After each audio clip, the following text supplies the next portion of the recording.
C'est un jardin extraordinaire. Il y a des canards qui parlent anglais. Je leur donne du pain, ils remuent leur derrière en me disant Thank you very much, monsieur Trenet.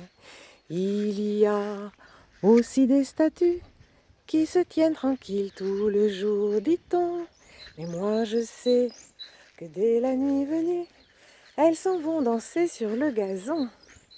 Papa, dans ce jardin extraordinaire, il y a des petits oiseaux qui tiennent un buffet.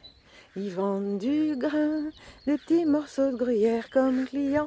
Ils ont monsieur le maire et le sous-préfet. Il fallait bien trouver dans cette grande ville maussade où les touristes s'ennuient du fond de leurs autocars. Il fallait bien trouver un lieu pour la promenade. C'est ainsi que samedi soir, je suis entrée par hasard dans ce jardin extraordinaire, loin des noirs buildings et des passages cloutés. Il y avait un bal donné par les primes verts. Dans un coin de verdure, de petites grenouilles chantaient une chanson pour saluer la lune.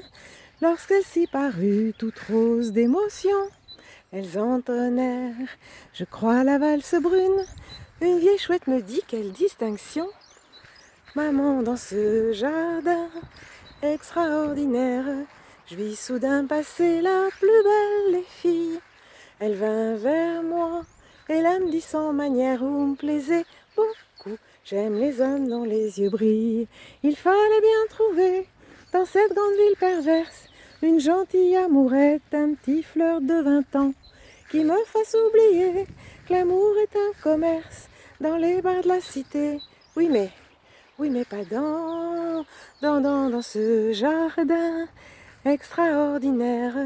Un ange du bizarre, un agent nous dit étendez-vous sur la verte bruyère, je vous jouerai du luth lorsque vous serez réunis.